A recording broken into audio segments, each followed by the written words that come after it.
British सिपाहियों ने जब 11 क्रांतिकारियों को मार डाला, तब हमारे देश के जो क्रांतिकारी थे उन लोगों ने 22 सिपाहियों और दरोगाओं को थाने में फूंक दिया। यह है चौरी चौरा एक्सप्रेस।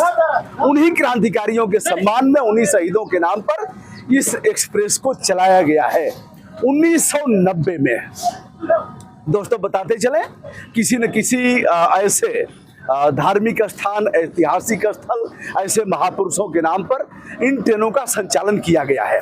मुलायम सिंह यादव की बड़ी भूमिका है इस ट्रेन के संचालन में, जिसको बहुत से लोग नहीं जानते होंगे। उस समय के तत्कालीन रेलवे मिनिस्टर जॉर्ज फर्नांडीज और उस समय के तत्कालीन सीएम यानी मुख्यमंत्री मुलायम सिंह यादव ने इसका उद्घाटन किया था चौरी चौरा कांड की शहीदों के सम्मान में। दोस्तों बताते चले, चौरी चौरा एक्सप्रेस, चौरी चौरा, नमस्ते, शुभकामना आपको। चौरी चौरा गोरखपुर के पास। धन्यवाद, शुभकामना। छोड़ने आए किसी को? अच्छा। तो दोस्तों बताते चले, चौरी चौरा एक्सप्रेस है और आज इसी वातानुकूलित यानी फर्स्ट एसी में हमारी यात्रा होने जा रही है। कारण इसका यह है कि सारी ट्रेनें भरी हुई हैं। किसी प्रकार इसमें मिल गया। कानपुर के अनवरगंज से चलकर यह ट्रेन जाती है गोरखपुर के चौरी चौरा। बताते चले, यह ट्रेन कानपुर के बाद प्रयागराज, प्रयागराज के बाद वाराणसी, वाराणसी के बाद यह गोरखपुर को जोड़ती है। अब यह भी बताते चले कि जब चौरी चौरा कांड हुआ था, दोस्तों महात्मा गांधी ने असहयोग आंदोलन का सूत्रपात किया था। यानी हम सहयोग नहीं करेंगे, असहयोग करेंगे और ब्रिटानिया हुकूमत को भगाएंगे यहाँ से। हम विदेशी कपड़ों का बहिष्कार करेंगे, विदेशी सामान का बहिष्कार करेंगे और हम असहयोग करेंगे। माने नहीं, सहयोग माने सहयोग। हम किसी प्रकार का इनका सहयोग नहीं करेंगे, किंतु रक्तपात नहीं करेंगे। अब दोस्तों उसके बाद हुआ क्या? जब विदेशी कपड़ों की होली जला रहे थे हमारे क्रांतिकारी भारतवर्ष के लोग, उस समय अंग्रेजों ने उन पर लाठी चार्ज किया, गोली चार्ज किया और 11 क्रांतिकारी उसमें मारे गए। उसके बाद क्या हुआ? लोग भड़क गए और भड़कने के बाद लोगों ने इसका भयंकर बदला लिया। ऐसा बदला लिया कि अंग्रेजों की चूल हिल गई और वह कई कदम पीछे हटने के लिए बाध्य हो गए। एक ऐसा आंदोलन था जब 22 या 23 सिपाही और दरोगा को उसी थाने में चौरी चौरा में फूंक दिया गया, आग लगा दी गई किरासन का तेल छिड़क करके। उस समय महात्मा गांधी ने इस आंदोलन को वापस ले लिया था।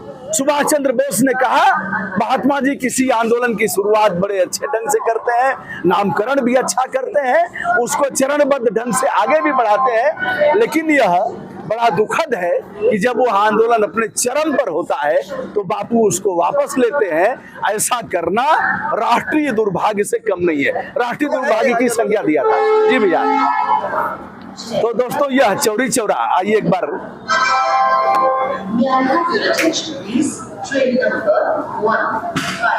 यह चौरी चौरा उन्हीं क्रांतिकारियों के शहीदों के सम्मान में चलाई गई है। जैसा कि आप इस बात से अवगत हैं कि किसी न किसी विशेष गुण, विशेष स्थान, विशेष महापुरुष के नाम पर ऐसे ट्रेनों का संचालन होता है। जैसे शहीद एक्सप्रेस है, जलियांवाला बाग एक्सप्रेस है। तो अपने आप आपको पता लग जाएगा कि यह जलियांवाला बाग यानी अमृतसर को जोड़ने वाली यह ट्रेन होगी।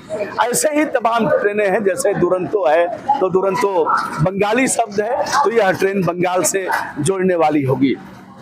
सुहेल देव हमारे यहाँ से चलती है, उसका भी वैष्णो देवी, माता वैष्णो देवी कटरा। इसका मतलब कि यह ट्रेन माता वैष्णो देवी स्थान को स्पर्श करती होगी।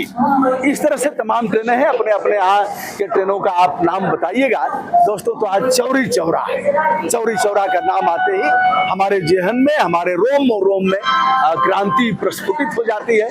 हम भीतर का भी बताएंगे और हमारा बर्थ है, बर्थ पर हम चलते हैं और आपको वहां ले चलते हैं। दोस्तों यह चौरी चौरा हमारा विशेषांक है, राष्ट्रीय विशेषांक है चौरी चौरा एक्सप्रेस, जिससे आज हमें यात्रा करने का अवसर मिल रहा है।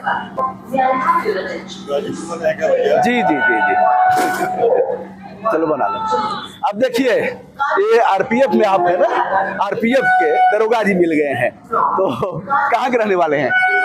अरे वाह वाह वाह वाह, क्या बात है। शुभकामना असलम भाई की, जय हो जय हो। चलेंगे इसी से या यहीं फिर?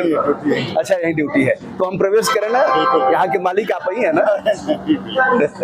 तो दोस्तों ऐसे ही मिल जाते हैं तमाम मित्र लोग। ये अच्छा भी लगता है कि जानने वाले, पहचानने वाले, देखने वाले और हमारे शुभचिंतक, किसी के भी शुभचिंतक मिलेंगे तो अच्छा तो लगेगा ही। अब तो चलने वाली होगी,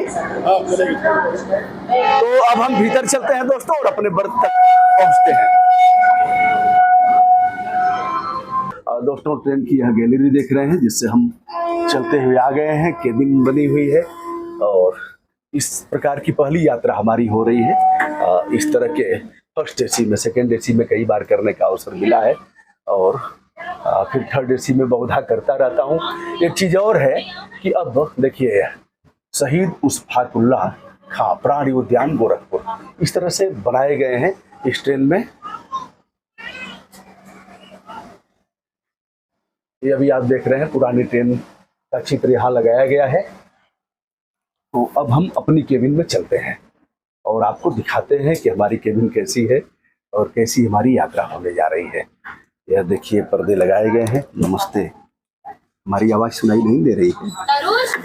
जाओ हमारी ये है, हमारा है C10H1, ये सी है और सी में मैं प्रवेश करता हूँ। ये आ गया, नहीं तो 7, 8 है और यह 10 है, 9, 10। तो C10 में हमारा है, यानी ये ऊपर वाली बर्थ हमारी है।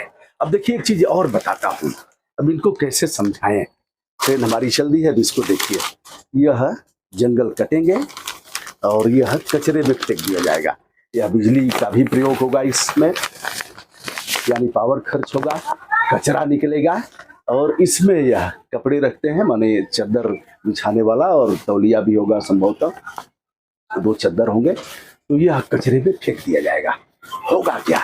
अब जैसे प्लास्टिक का मैं विरोध करता हूं, लेकिन यूज एंड थ्रो प्रयोग किया और फेंक दिया, तो ऐसे प्लास्टिक का मैं विरोध करता हूं जैसे पॉलीथीन का कचरा है, प्लास्टिक की गिलासें।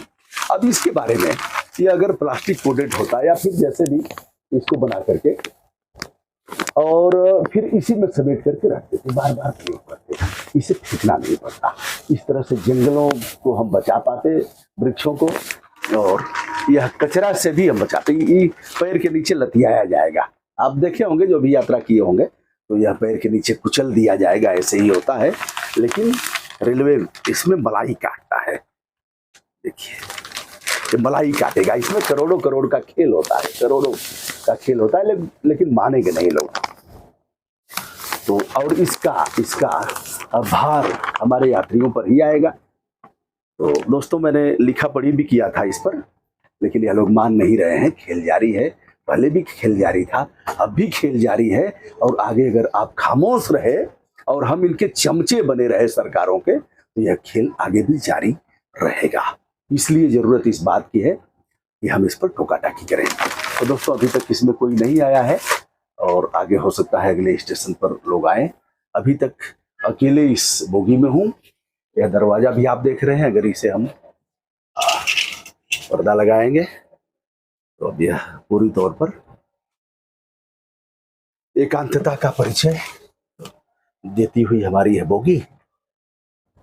और बाहर की स्थिति आप देख रहे हैं तो कानपुर सेंट्रल से हमारी ट्रेन निकल चुकी है और हमारा गंतव्य है वाराणसी। तो दोस्तों बने रहिए हमारे साथ और अपना स्नेह बनाए रखिए हमारे ऊपर। विनम्रता के साथ सादर नमस्कार।